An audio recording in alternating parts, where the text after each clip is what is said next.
What have we got today? We've got this one. Eichbaum Pilsner, all the way from Germany. It says on the can here, it's in accordance with the German purity law, which means there's no cane sugar in this beer, no corn sugar, no rice, there's nothing. So it is just the old basics, the grains, the hops, the yeast, and that beautiful German water. This beer is 4.8% ABV. I had Mark send me an email asking if I could review this. I said, no worries, Mark, he's a good fella. He actually sent me a can of Bogues years ago that you can only get in Tasmania after, I think it's around 2016, so a long time ago. And yeah, so no dramas, this one's for you, Mark. They sell this now at Dan Murphy's.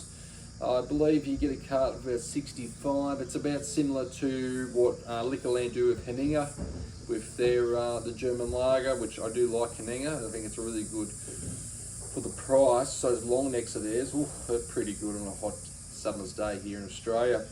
So this is a 500ml can. It's 4.8% ABV. There's a fair few reviews, or a few reviews there online. A lot of return service, but American service, must be American based, and where around this brewery is in Germany. A lot of them fell in love with looking at all the comments on this beer. So cheers to the USA servicemen out there. Anyway, let's get on to this beer. So I think I paid about $6 a can, or $4, something like that. I've got 2 cans. I had one last night, just because I do like a German lager. This is a Pilsner, but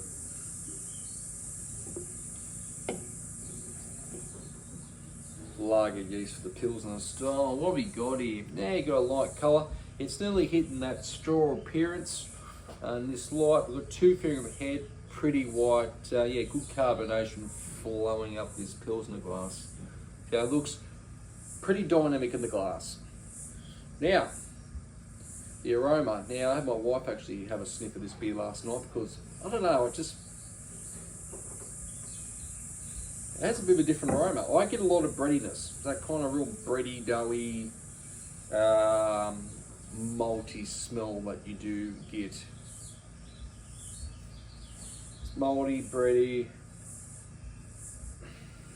It's using those earthy German hops, and you get that straight up. Earthy, to me it's herbal too, that's the aroma reminds me of. Anyway, my wife's actually smelling like citrus, and does talk about citrus online, but I can't seem to pick up the aroma of citrus. I don't know what's going on there, but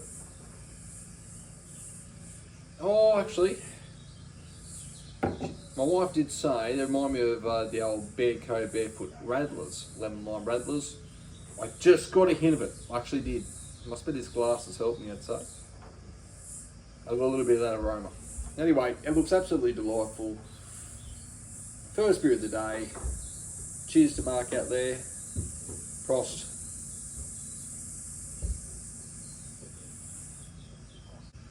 Light to medium body. Nice amount of carbonation. I'm getting those kind of bready notes are there.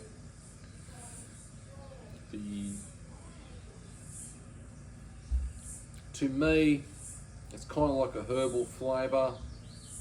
I've seen people describe it as earthy. To me, my brain says kind of herbal. Finishing nice and dry, pretty crisp at the back. Kind of got that nice snappy finish. Looks still pretty delicious in this glass, doesn't it? And it's got a little bit of a hop zing, as Swillengrove would say, to this beer. It's finishing nice and dry.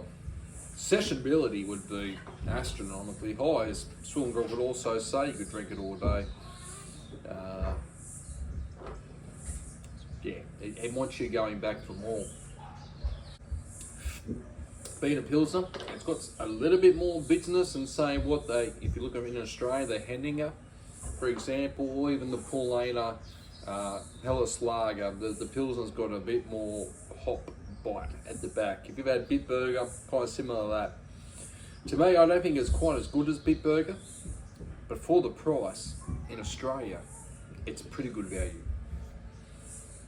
The Orange Pills Never had that beer if I pronounce it right. It's probably wrong, but I'm not German. I'm Australian. Okay, so but they sold that beer at Dan Murphy's for decades. It seemed like it, and that has disappeared from the shelves. And I think Mark was saying he believes this came in. This has kind of replaced it. So the price point for a carton of 500ml cans around $65 Australian. I know it sounds absurd if you're from overseas where you're not getting ripped off by the government just because you want to have a beer. We're not all alcoholics. Most of us go to work. We like to have a beer, which is not a crime. Okay, never feel guilty for having a beer after a hard day's work. As long as you're drinking beer for the right reasons, there's nothing wrong with it. Okay. But for the price, it's pretty good. So, one final go here. Maybe a hint of lemons coming through there now. Am I really looking for it? It's one of those things, you get an idea put in your head. Right, for me, a roundup is the price is great. Is it the best Pilsner? Of course not. But, like I said, the price is pretty decent. And in Australia, where you're paying, $60 plus for VB, gives you an idea.